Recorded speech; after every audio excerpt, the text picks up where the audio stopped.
This channel does not promote any violent, harmful, or illegal activities. All content provided by this channel is meant for an educational purpose only.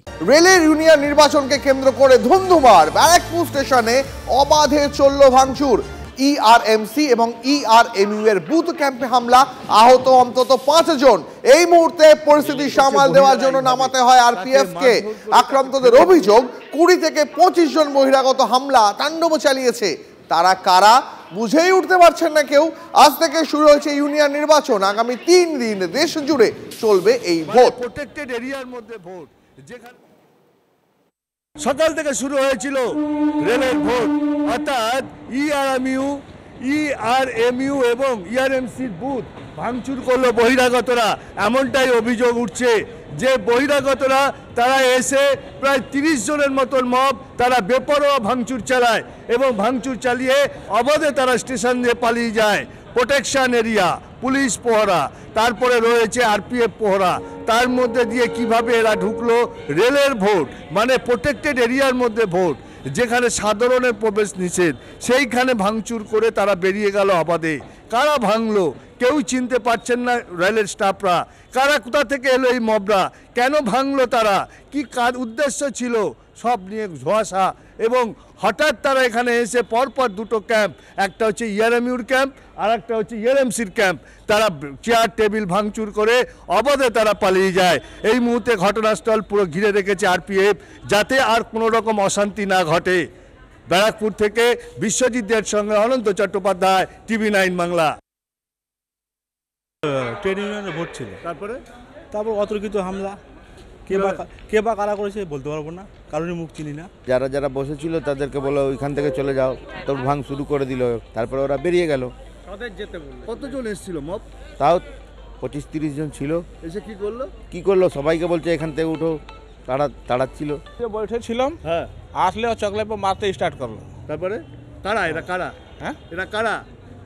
ওইটা কি চিনি আমি লোকে কথা। কতজন ছিল মব? 8-10 জন ছিল, 10 জন।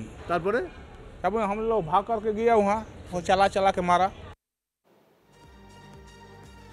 উচ্ছেদ অভিযানকে ঘিরে রণক্ষেত্র দক্ষিণ দিনাজপুরের গঙ্গারামপুর ঠ্যাঙ্গাপাড়া কোরিয়াল এলাকায় ব্যাপক উত্তেজনা। পূর্ত দফতর জাতীয় সড়কের জমি দখল করে 17টি বাড়ি তৈরির অভিযোগ। আর হাইকোর্টের নির্দেশে বুধবার যখন পিডব্লিউডি, ন্যাশনাল হাইওয়ে অথরিটি, জেলা পুলিশ যৌথ উদ্যোগে উচ্ছেদ অভিযান শুরু করতে যায়, সেই সময় রাস্তায় শুয়ে বিক্ষোভ দেখান মহিলারা। আরো বিস্তারিত জানাবেন আমাদের সহকর্মী রূপক রয়েছেন এই মুহূর্তে টেলিফোন লাইনে আমাদের সঙ্গে। রূপক, এই মুহূর্তে কি পরিস্থিতি আর গোটা ঘটনা ঠিক কিভাবে ঘটলো? দেখো দিক, গত কয়েকদিন আগেই কিন্তু হাইকোর্টের তরফে এই নোটিশ এসে পৌঁছেছিল যে আজকের মধ্যে যে গঙ্গারামপুরের কোরিয়াল, ঠ্যাঙ্গাপাড়া কোরিয়াল এলাকা রয়েছে 512 নম্বর জাতীয় সড়কের পাশে যে বেআইনিভাবে 17টি নির্মাণ বা বাড়ি রয়েছে সেগুলো ফাঁকা করতে হবে। সেই মধ্যে কিন্তু আজকে হাইওয়ে অথরিটি এবং গঙ্গারামপুর থানার বিশাল পুলিশ কিন্তু সেই এলাকায় যায়, সেই এলাকা ফাঁকা করার জন্য। তখনই কিন্তু যে মাটি কাটার মেশিন আছে, তখন যখন ভাঙ্গাস প্রক্রিয়া শুরু হয় বিশাল পুলিশ প্রশাসন এবং হাইওয়ে অথরিটি যারা আধিকারিক তাদের সামনে, তখনই কিন্তু সেই ট্রাক্টর এবং যারা যে মাটি কাটার মেশিন তার সামনে পড়ে যায়। কিন্তু এলাকার বাসিন্দারা তাদের কোনো রকম ভাবে ভাঙা যাবে না, তাদেরকে প্রথমে কোথাও থাকার একটা জায়গা করতে হবে, সরকার বা প্রশাসনকে ব্যবস্থা করতে হবে, তারপর তারা সেটা সরিয়ে যাবে। শেষ পর্যন্ত কি রূপক এই যে উচ্ছেদ অভিযান সেটা কি কমপ্লিট করা গেছে? না, দেখো, এখন পর্যন্ত উচ্ছেদ যখন বাধা সৃষ্টি করে, যখন স্থানীয়রা বাধা দেয় এবং তারা নাছর বান্ধা ছিল যে কোনো রকম ভাবেই তারা ভাঙতে দেবেন না, যারা এলাকার মহিলারা আছে তারা কিন্তু মাটিতে পড়ে যান এবং যারা পুলিশ প্রশাসন আছে তাদের সামনে পড়ে যান এবং বাধা দেন। তারপর কিন্তু কিছু হঠাৎ পুলিশ প্রশাসন এবং হাইওয়ে অথরিটি। বুঝতে পেরেছি রূপক, অনেক ধন্যবাদ তোমাকে, নজর রাখো। লাস্ট পজিশনে কি হলো স্যার? ওনাদের বললাম, ওনারা যেহেতু রেজিস্ট্যান্স করছেন, আমরা তো আর জোর করে ভাঙতে পারবো না। ওনাদের বললাম যত তাড়াতাড়ি সম্ভব বিকল্প ব্যবস্থা করে এখান থেকে আজকে বিহিত করে দিয়ে যাক, হয় কোনো কিছু একটা ব্যবস্থা করে দিবে, নাহলে বিশের কোটা নিয়ে এসে দিবে। 3 মাস পর আবার এরকম করে আমাদের হেনস্থা হতে হবে, আমরা তা চাই না। আমাদেরকে আজকে মীমাংসা করে দিক, হয় আমাদের জায়গা দেবে, কোনো জায়গায় উঠাই দিক, না হলে আমাদেরকে 20 কোটা মারা দিক। আরেকবার আসবে, আরেকবার এরকম করে আমাদেরকে আবার হেনস্থা হতে হবে। দিকে দিকে নারী নির্যাতন, আইন শৃঙ্খলা পরিস্থিতির অবনতি, এই অভিযোগ তুলে বাম ছাত্র যুব এসপি অফিসে ঘেরাও অভিযানকে ঘিরে তুল কালাম মালদায়।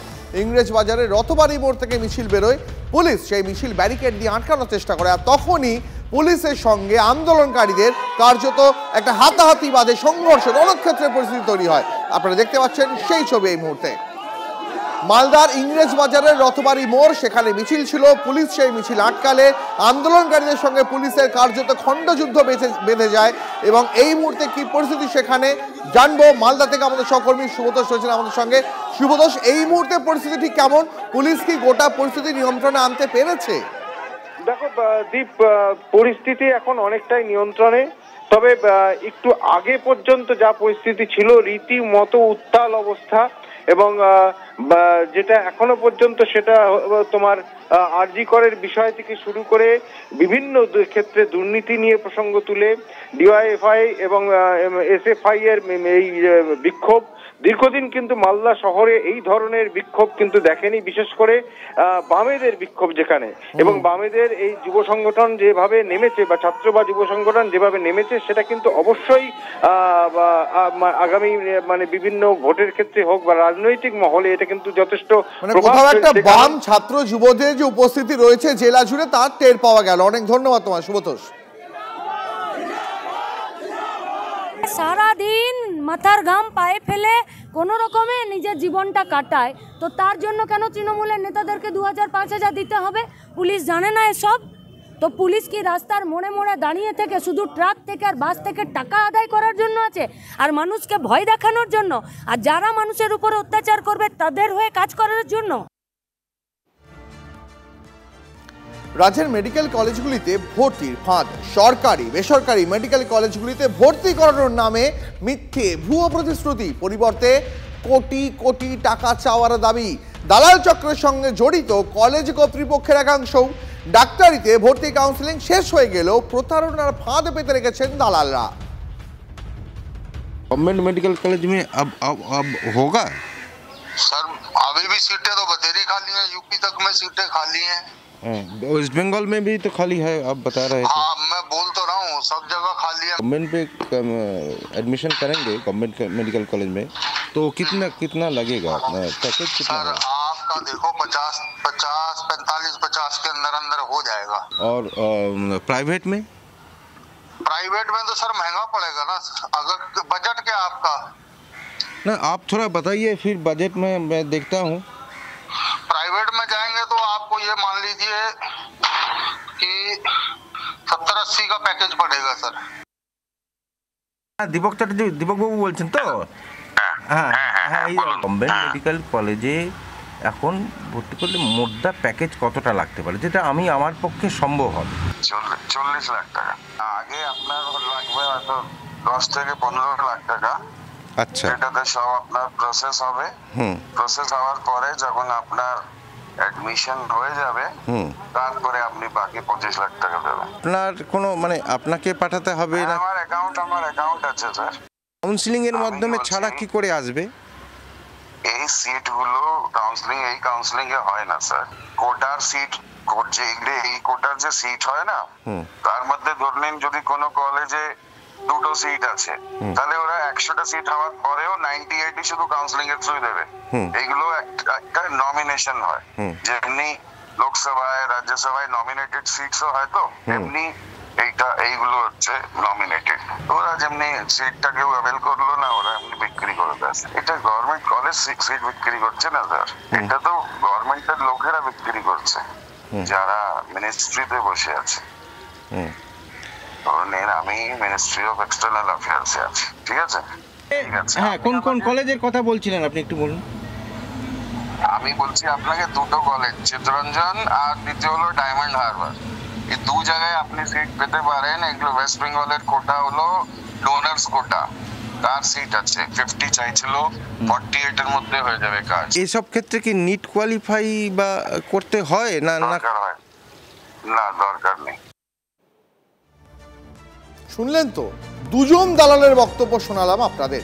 এভাবেই বহু বেসরকারি মেডিকেল কলেজের ম্যানেজমেন্ট কোটা বা এনআরআই কোটায় কোটি কোটি টাকা দিয়ে বেআইনিভাবে ভর্তি হয়েছে অসংখ্য পড়ুয়া ছাত্রছাত্রী। কলেজগুলিতে কোটায় ভর্তি বিষয়টি এখন খতিয়ে দেখছে ইডিও।